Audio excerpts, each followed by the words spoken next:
Oh, I just can't wait to review this movie!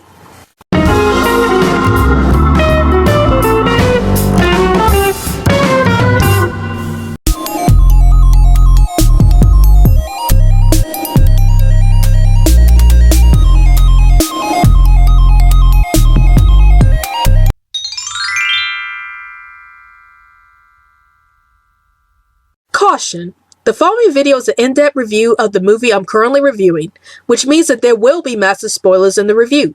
If you haven't seen this movie yet, then please feel free to watch this movie first before watching this video. However, if you have already seen this movie, or you just want to know my thoughts on this movie, then keep watching. Let me tell you guys a little story. When The Lion King first came out in 1994, I had originally watched the movie in theaters, and I loved the movie so much that I wanted to get it on VHS. So when The Lion King finally came out on VHS, me and my family went to the video stores to buy the movie. But unfortunately, the movie proved to be such a hit that most of the video stores had ran out of the VHS copies of the movie. Luckily though, another customer came by and gave us their copy of the movie. We were so happy about that. Whenever I thought back to my first experience with The Lion King, this is a story that I always like to tell. It made me realize just how much I love this movie, and how this movie had always had a special place in my heart. Okay, story time is over. Now let's get on to the review. The Lion King was one of those cinematic masterpieces that I never thought that I would ever see in my lifetime. It was like a ray of sunshine in my childhood, and it was the one movie that I not only had a great time watching, but it was one that was surprisingly complex in the storytelling, especially after I started watching this movie as an adult years later. It's no wonder that as of this video, this movie is the highest grossing hand-drawn film in history, and it's the highest grossing 2D animated film in the United States. I say as of this video because I'm really hoping that Hollywood would at least try to make another mainstream, traditionally animated film soon. Come on Hollywood, make it happen. Anyway, before I get into my thoughts about this film, I would like to give out a brief summary of this film. The film starts off with the animals of the Pride Land celebrating the birth of Simba, King Mufasa's son, and the new heir to the throne. But unfortunately, Scar, who is King Mufasa's brother, was jealous of Simba, since this means that Scar is no longer next in line to become king.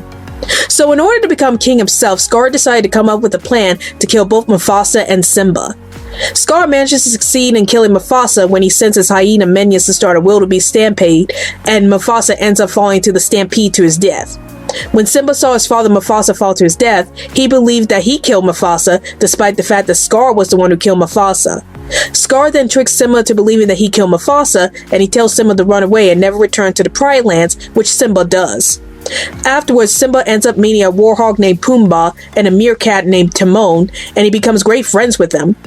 But unfortunately, Simba is still overwrought with guilt over his father's death, and he refused to return to the Pride Lands for many years. But when Nala, Simba's childhood friend, comes by and tells Simba that Scar is destroying the Pride Lands with his horrible ruling, Simba must come to terms with his father's death and try to retake his rightful place in the throne. I had mentioned before that The Lion King was a surprisingly complex animated film for children. There were many themes being discussed in this film, like the death of a parent, running away from your problems isn't going to solve anything, and the responsibilities of being a king.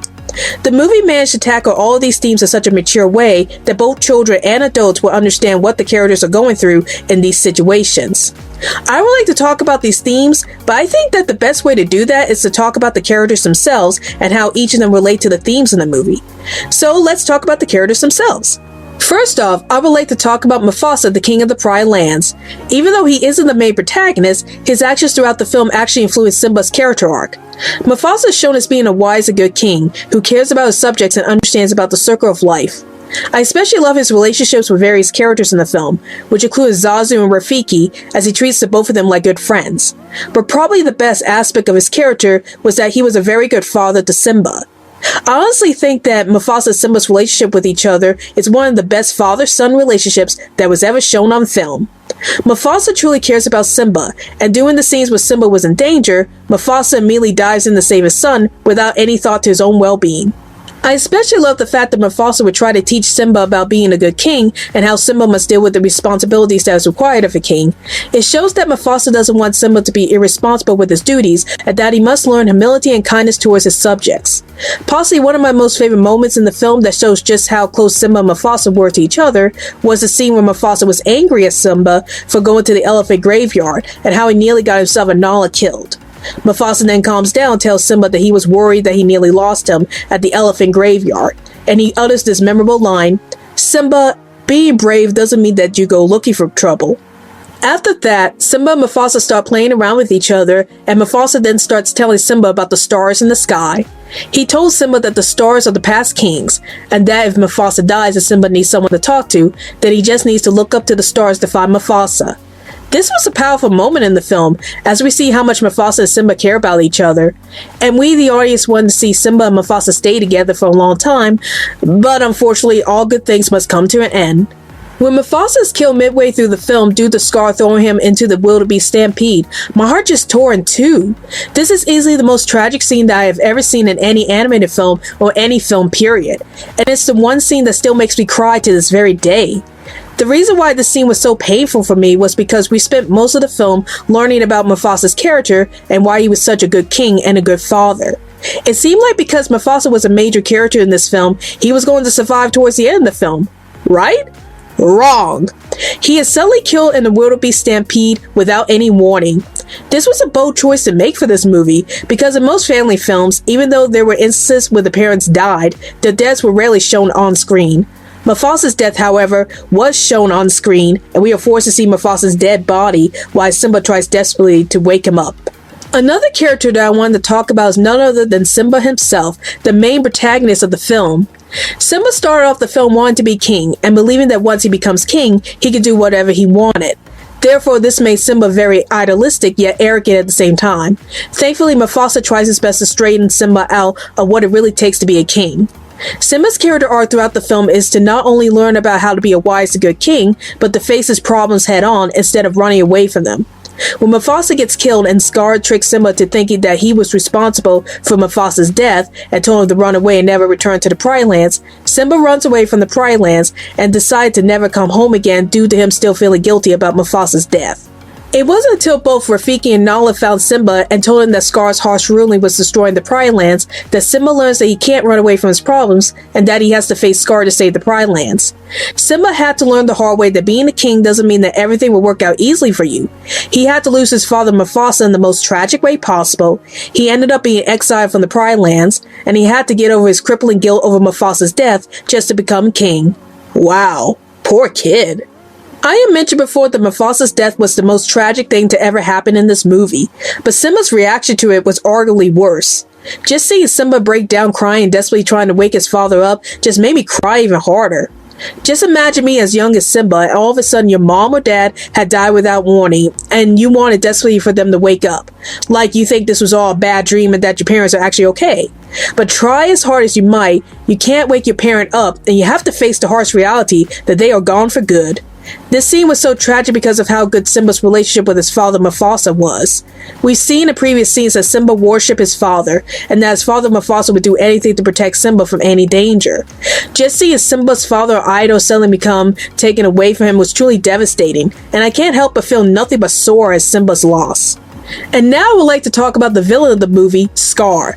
Scar is arguably one of the vilest, although George Clark Frollo from The Hunchback of Notre Dame is even more vile than he is, and manipulative villains to ever be put into a Disney film.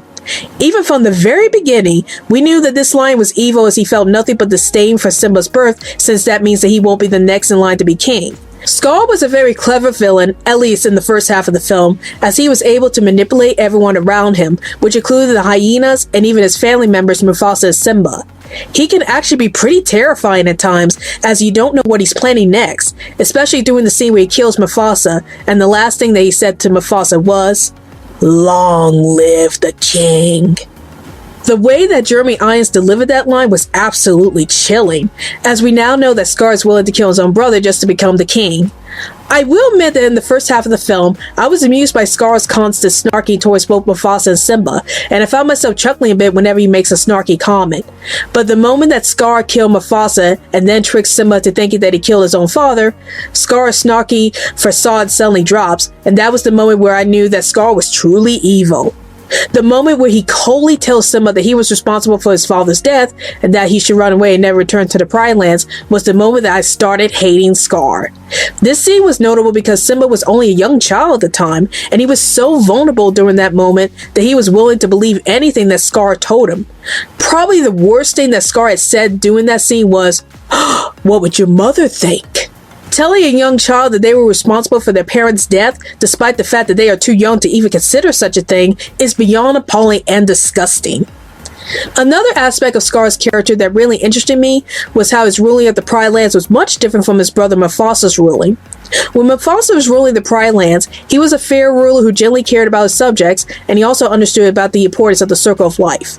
Scar, meanwhile, was a cruel ruler who let the hyenas have free reign over eating most of the prey in the land, which caused most of the lions and eventually the hyenas themselves to go hungry.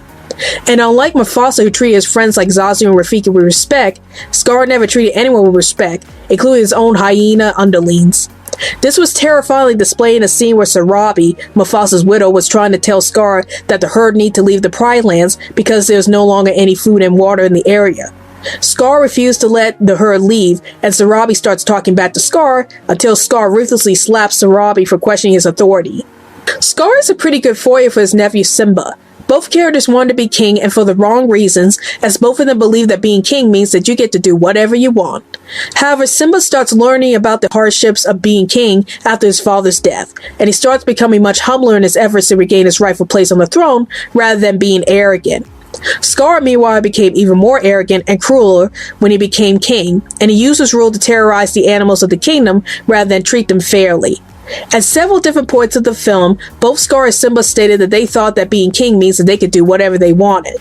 When Simba first stated this, it was when he was still a child and was curious about the world around him. However, when Scar stated this, it was when the kingdom was falling apart and he refused to let the lions and the hyenas leave the Pride Lands for survival due to not getting his way. But of course, Scar's own dishonesty and cruelties towards the other characters soon led to his demise at the end of the film. Throughout the film, Scar would take advantage of various characters, such as Simba, Mufasa, and the hyenas, by manipulating them.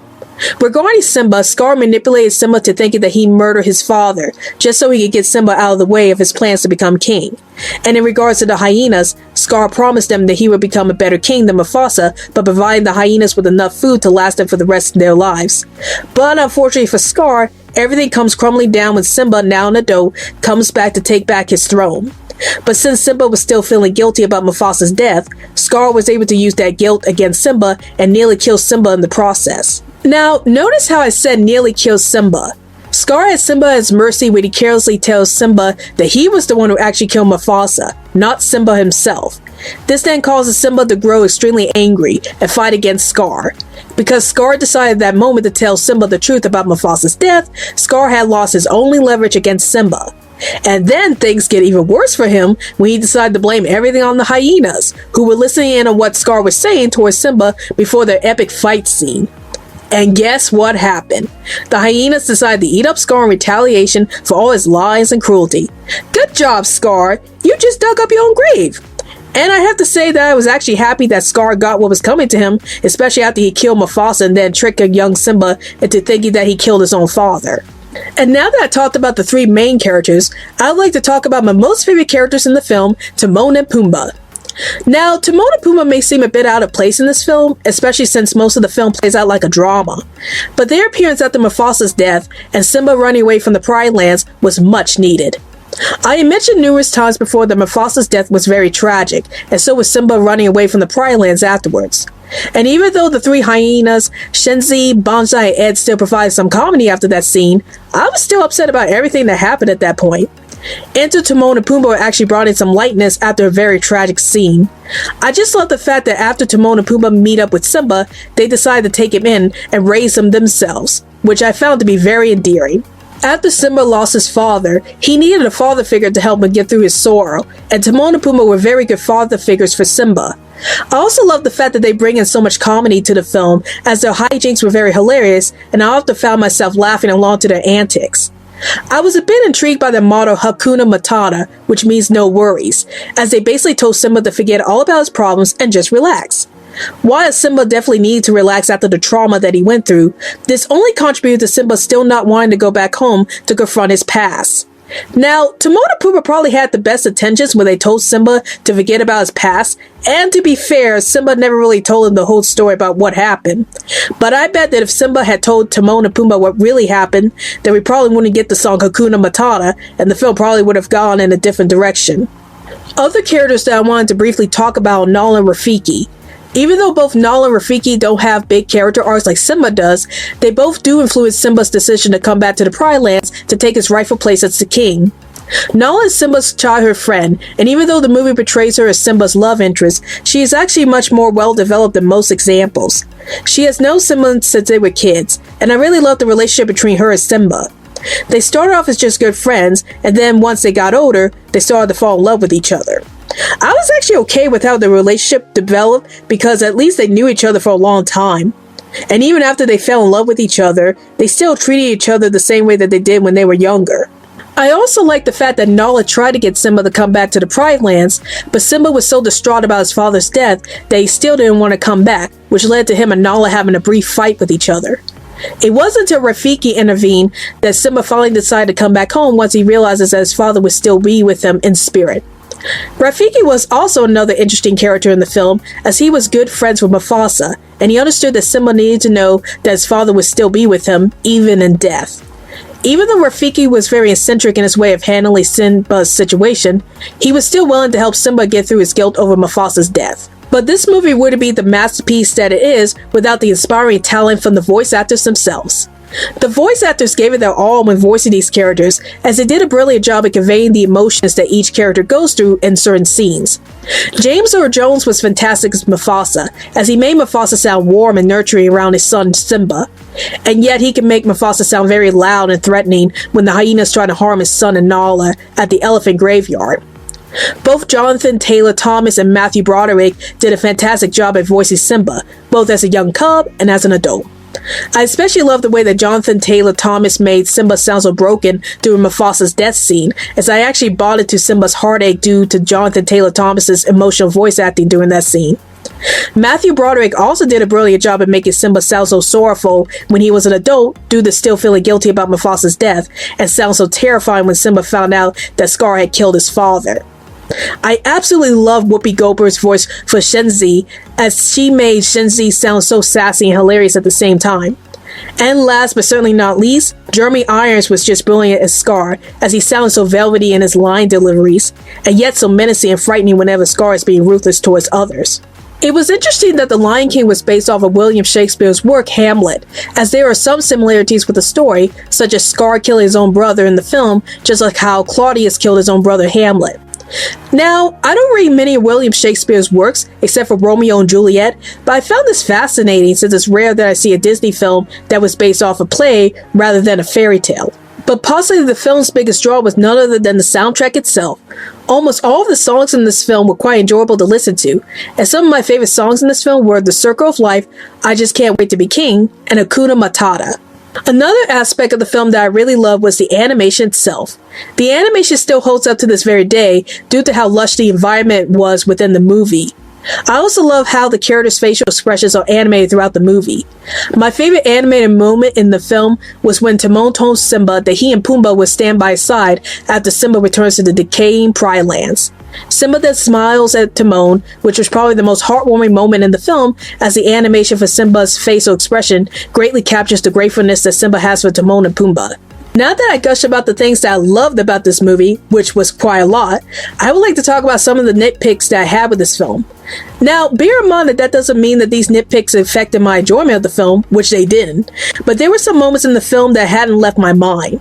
The main thing was how Scar's character was being affected during the third act of the film. Scar started off the film being very calculating and was capable of covering his tracks against both Mufasa and Simba. He also easily succeeded in taking over Pride Rock by using his manipulations to his advantage. So, how come in the third act of the film, Scar started to act rather carelessly with his plans? The first mistake he made was confessing to Simba that he was the one who killed Mufasa, when he had Simba hanging from a ledge. The smart thing to do would have been to let Simba fall off the cliff without knowing what really happened to his father. And then he made matters worse when he blamed the hyenas for the whole situation, when the smart thing to do would have been to signal the hyenas to attack Simba. I guess you could chalk this up to Scar letting the power get to his head to the point where he wasn't really thinking clearly about his actions. Or we actually get to see Scar for the true coward that he is. But it's rather shocking to see Scar go from master manipulator to a lying coward in the matter of minutes. And this isn't really an issue for me, and it has nothing to do with my opinions about The Lion King, but I do find it interesting that the controversy surrounding this film regarding about how similar it is to the old 1960s Japanese anime, Kim of the White Lion, still continues to this very day. Now, in my honest opinion, why I enjoy watching Kim of the White Lion, and the similarities between this movie and Kim of the White Lion were coincidental, this doesn't affect how I feel about The Lion King. There are many movies that go through controversies, whether they are popular or not. And there are also many movies that have similar plot lines to other movies. But I think that the important thing is to enjoy the movie for what it is. I think that both The Lion King and Kim of the White Lion contributed a lot to the animation genre, and I enjoy both equally for different reasons. Due to the huge success of this movie, The Lion King gained a sequel called The Lion King 2: Simba's Pride, and also a midquel called The Lion King 1.5, which focused on Timon and Pumbaa's side of the story. And as of this video, a live-action adaptation of this film has been made. Only time would tell if I would actually watch the live-action adaptation in the near future. The Lion King was rated G. It's kind of hard to say if this film deserved a G rating or not, because while this film wasn't too overly violent or terrifying, it is a lot more mature tone than most of the Disney films that were released at the time. And there were some violent moments in the film, like Simba scratching Shenzi and Simba and Scar's epic fight against each other. Overall, I've given The Lion King the perfect score of a 10 out of 10. This movie was simply a masterpiece to behold.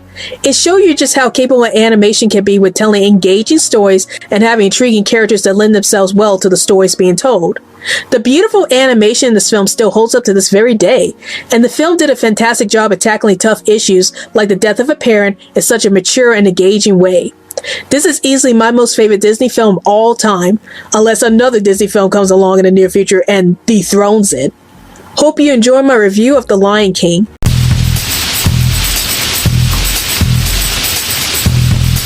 Psst. Hey you. Have you been enjoying the Reviews 2.0 videos? Want to get an added bonus for viewing these videos? Like getting early access to these videos before they are released on YouTube? Or being able to request what movies and TV shows I should review next? Then please feel free to support these videos through my Patreon account. Check out all of the tier titles on my account and choose which tier title you want to be known as. You could become a new member on the block, an early bird, be a part of the future Bunch team, a backstage passenger, an animation superstar, and last but not least, the honorary supreme. So show off your tier title name to the world once you support the Reviews 2.0 videos through Patreon.